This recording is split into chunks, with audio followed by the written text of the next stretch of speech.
wish I had the language skills of our very good friend, but I can still say Madam Gang Umaga and have a very, very beautiful Manila morning. President of the Senate, Mr. Pimentel, thank you so much for joining us this morning. It's a great pleasure. Your presence here is a very strong and clear message as to the importance that Philippines plays on tourism and the related subjects. Thank you for being with us this morning. Thank you, sir.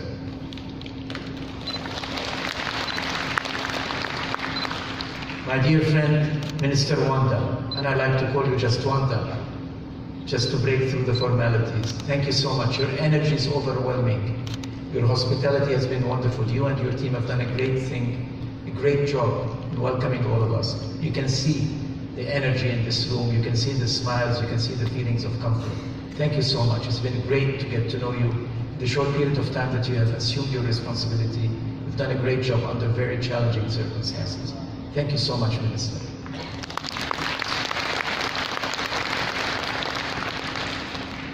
Mr. Viola, what can I say? I wish I could emulate your language skills. However, I must admit, I'm always impressed with the energy that stems from South Africa. The African energy is here with you, and you have definitely get us started off on the right tone. Thank you so much for your thoughts. Thank you for what you have shared with us this morning. Thank you. Ladies and gentlemen, dear ministers, and I wish I could name you one by one, but we do have a very tight schedule and we have to have lunch at 2 o'clock. So I can't name you all one by one, very good friends that are here today. I thank your presence here, representatives from the tourism, the environment, and the statistics. And your presence here symbolizes the commitment that we all have to this wonderful human activity called travel and tourism. Ladies and gentlemen, Charles Dickens once said, "We live the best of times, we live the worst of times." We definitely live times of natural disasters and health pandemics, times of economic crisis, times of terror threats and wars.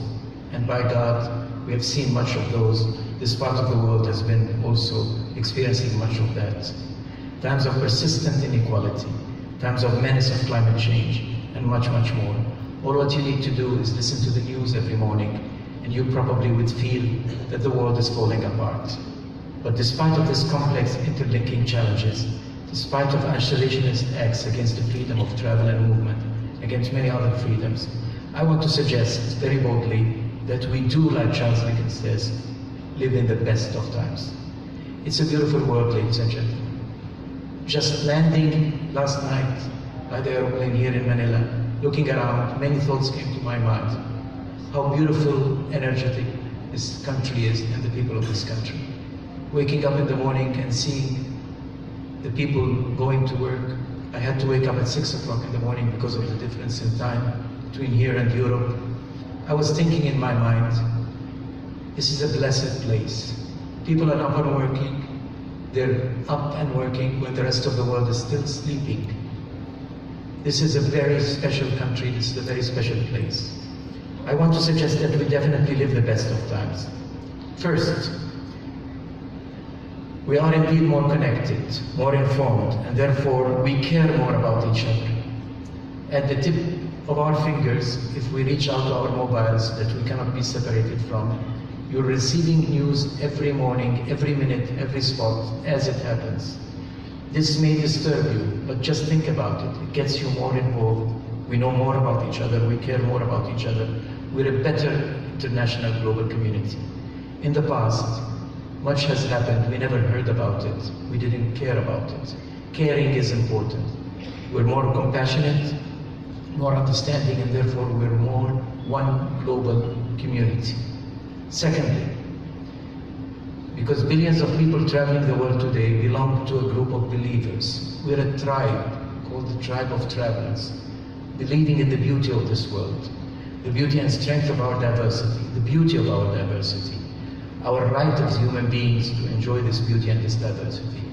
Ladies and gentlemen, I want to suggest that tourism has become today a human right, just as all other rights. My right to housing, my right to education, my right to health. It's my right to travel, my right to enjoy the world, my right to do business, my right to get educated, my right to see things as God has given them to us. It's our right to enjoy life. But thirdly, because we would like to believe today that the transformative force that travel and tourism is embodied in is a cornerstone in making this world a better place, and it is. Travel and tourism today can break down stereotypes and misconceptions, bring people together. All what it takes is for us to come here to see all the myths that are being spread about this part of the world. We are here, ladies and gentlemen. We're here to tell the world, come to Manila, come to the Philippines. Make no mistake about it. Anybody that tries to return or present any other versions of this story should come and see it in our eyes. We're here. We're here to send a very clear and strong message to the world. Come to the Philippines. We don't want to say it's safe, because it is. We're not in the habit of repeating what is obvious. Just come and see us, meeting here in hundreds, and sending the message to the world. The Philippines is a wonderful place to be in. Come here and feel good. When you never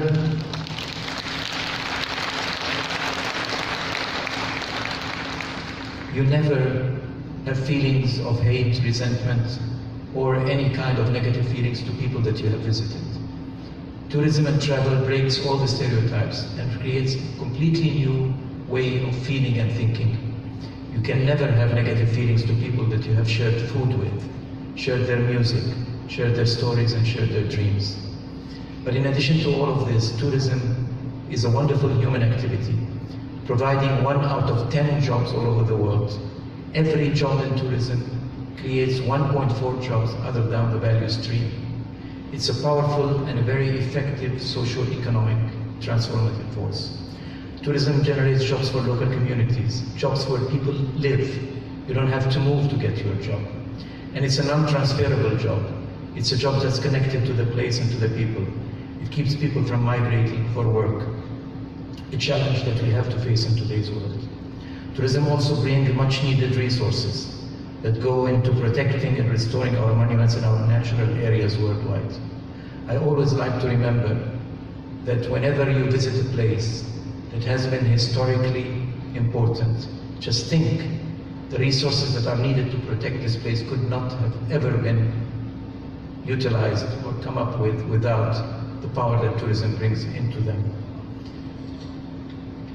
Last but not least, tourism builds peace and understanding and breaks down walls, builds bridges, and makes us better people. Just look at the examples of many countries here in Asia. Cambodia, Vietnam, Laos, how wonderful they have become after so many challenging years. Croatia, Colombia, all of the countries of the world that have experienced difficulties have come back and shown their best. The real beauty comes out.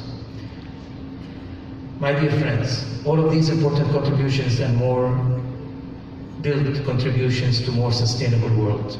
Yet alongside them, we should never forget that many challenges we are still facing. We have to step up tourism's contribution to sustainability in many ways, sustainability at large. For our sector to be relevant, it must be relevant to other sectors, to other aspects of life. We must move forward for a truly green economy where growth and the environment are decoupled from each other. We cannot afford anymore to consume our natural capital. We have to make sure that we enrich it. 2, we have to fight climate change throughout the entire tourism value chain. We must not submit to the current political trends of trying to disassociate ourselves from this real fact that's affecting our lives and the future of our children and grandchildren. We must promote accessibility for all. Tourism cannot deny people that do not have the ability to move around from the pleasure of enjoying this world. Accessibility and tourism for all is a must. 4, we must engage local communities, ensure the benefits of the sector reach them, and prevent negative impact on social fabrics. We cannot afford anymore to have children, women, and vulnerable sectors of our society being exploited. We have to protect the weak. Our industry is a force for good. It cannot be associated with any negative stories of that kind.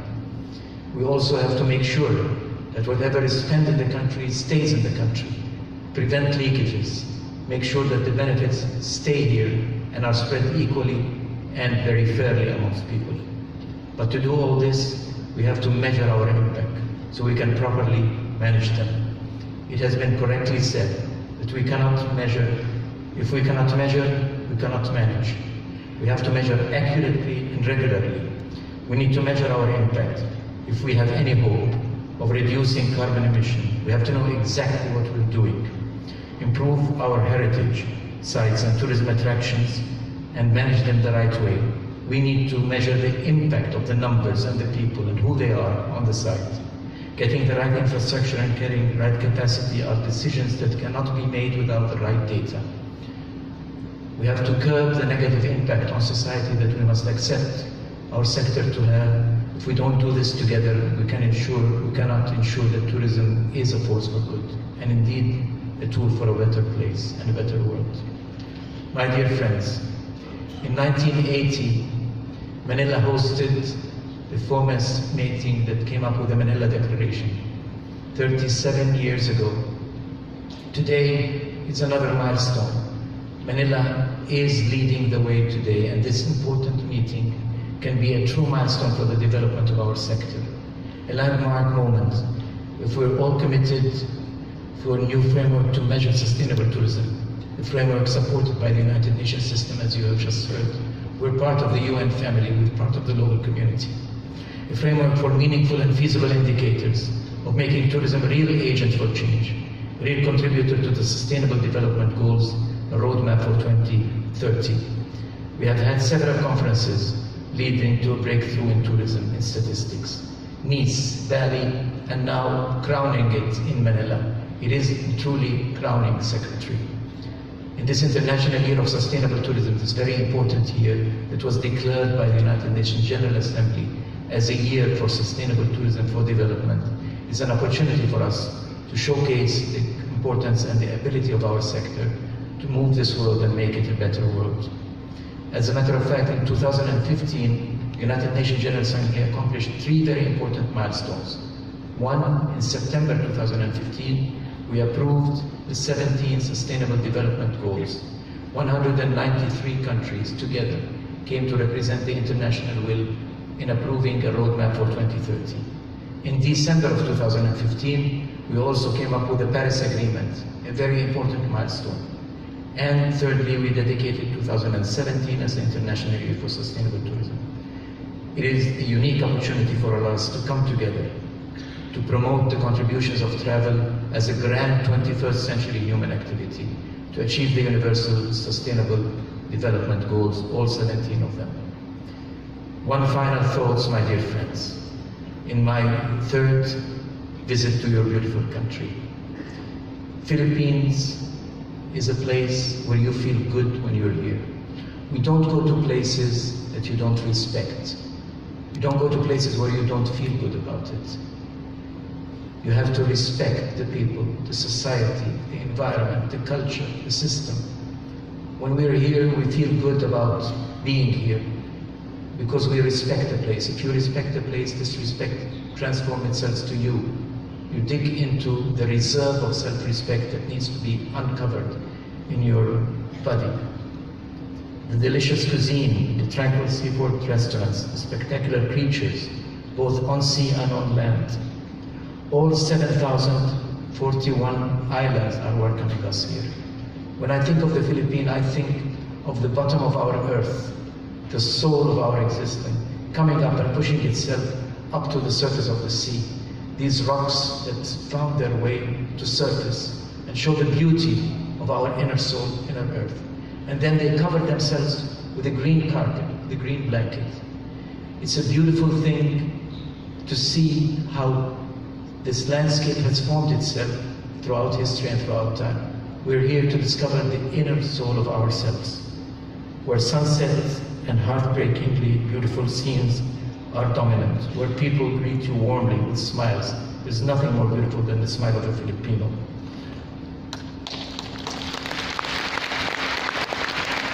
Ladies and gentlemen, the best place about the Philippines, thing about the Philippines is the Filipinos. You're the wonderful asset of this country. Be proud of it. Rise up and say to the world, we are Filipinos, because the world is lucky to have you.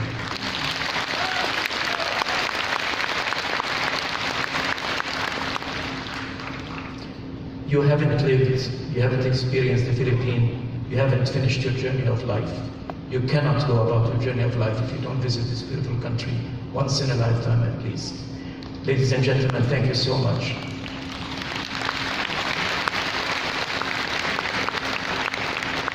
And in your beautiful language, maraming salamat.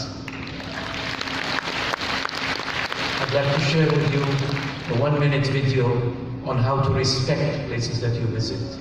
Our motto for the International Year of Sustainable Tourism has been travel, enjoy, respect.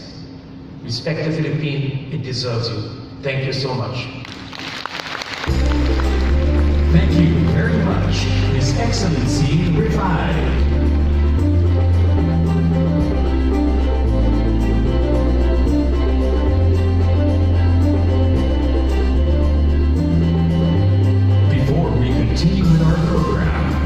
A special video from the UNWTO, fitting for the International Year of Sustainable Tourism.